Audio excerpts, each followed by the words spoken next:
Magic cartoon series.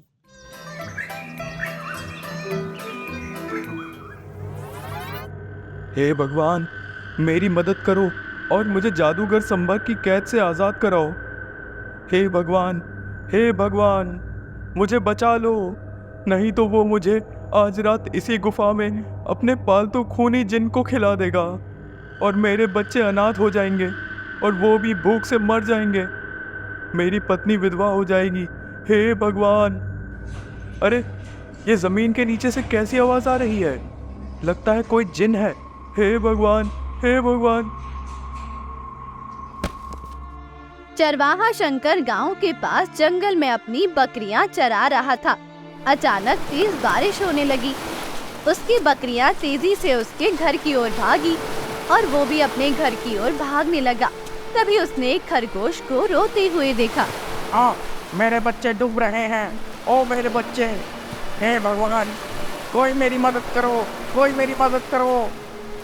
Shankar जल्दी से खरगोश के बिल की ओर जाने वाले पानी के रास्ते को बंद कर देता है और अपने बच्चों को बाहर निकालता है। छोटे बच्चे ठंड में कांप रहे होते हैं। वो उन्हें खरगोश के साथ अपने घर ले आता है। शंकर के दोनों बच्चे खरगोश और उसके बच्चों को देखकर बहुत खुश होते हैं। शंकर की पत्नी आग जलाकर उनके पास रख देती है और उन्हें दूध और गाजर देती है। वे बहुत भूखे होते हैं और खुशी खुशी खाते पीते हैं और सो जाते हैं। बच्चे उन्हें एक पुराना कंबल पर सुला देते हैं। वे उनका नाम गोशी रख देते हैं। शंकर, तुमने कल रात हमारी बहुत मदद की। भगवान तुम्हें आशीर्वाद दें। तुम खुद बारिश में भीग रहे थे। मैंने एक दो और लोगों को आवाज दी, लेकिन उन्होंने नहीं सुना। प्यारे खरगोश, मैं वास्तव में एक अभिभावक हूँ और मैं अच्छी तरह जानता हूँ कि माता पिता अपने बच्चों के लिए कितना कष्ट झेलते हैं। यह मेरा कर्तव्य था। क्या हम बारिश रुकने तक आपके घर में रुक सकते हैं? हाँ, क्यों नहीं। मैं कह रहा हूँ कि हम लोग मिलकर बकरी फार्म की जमीन पर तुम्हारे लिए एक घर बनाएंगे और तुम यहाँ रह सकते हो। हाँ खरगोश भाई, कृपया। और फिर उन सब ने उस जमीन को खोदा जहाँ बकरियां रहती थी और वहाँ अपने घर बना लिया। खरगोश और खरगोशनी और उसके दो बच्चे वहाँ रहने लगे। वे सब एक परिवार का हिस्सा बन गए। उन्होंने अपने बच्चों का नाम गोशी और गोशी रखा। जहाँ भी शंकर के बच्चे जाते, गोशी और गोशा उनके साथ जाते। पूरे गांव के बच्चे उनके साथ खेलते। वे खूब गाजर और पालक खाते और इस तरह 2 साल बीत गए। कान और नाक बड़े हो गए। उस जंगल में एक रहस्यमय गुफा थी जहाँ जादूगर सांबा रहता था।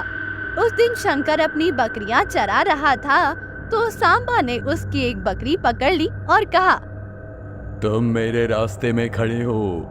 जादू की दुनिया में तुम्हारी बलि दी जा सकती है, लेकिन अगर तुम मुझे एक काली बकरी ला कर दोगे तो मैं तुम्हें माफ कर सकता हूँ। मैं तुम्हें ये बकरा किसी भी हालत में नहीं दूंगा। तुम अपने काले ज्ञान से लोगों को नुकसान पहुंचाते हो। मेरी बकरी को छूना मत, वरना। नहीं तो क्या संभा जादूगर को धमकी दे रहा है? ठीक है, मैं आज रात तेरी जूत की बलि चढ़ा दूंगा। मैं तुझे अपने भूत को खिला दूंगा। वो तुझे कच्चा चबा जाएगा।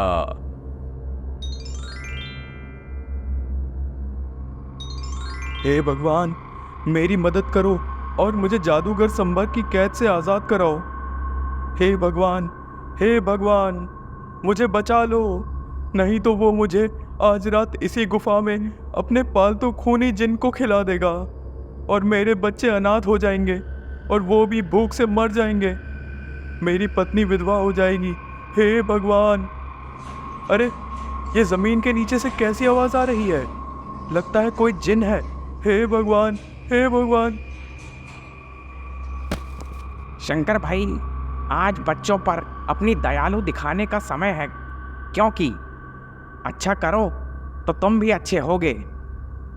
हम सब अपने पुराने घर को देखने आए थे।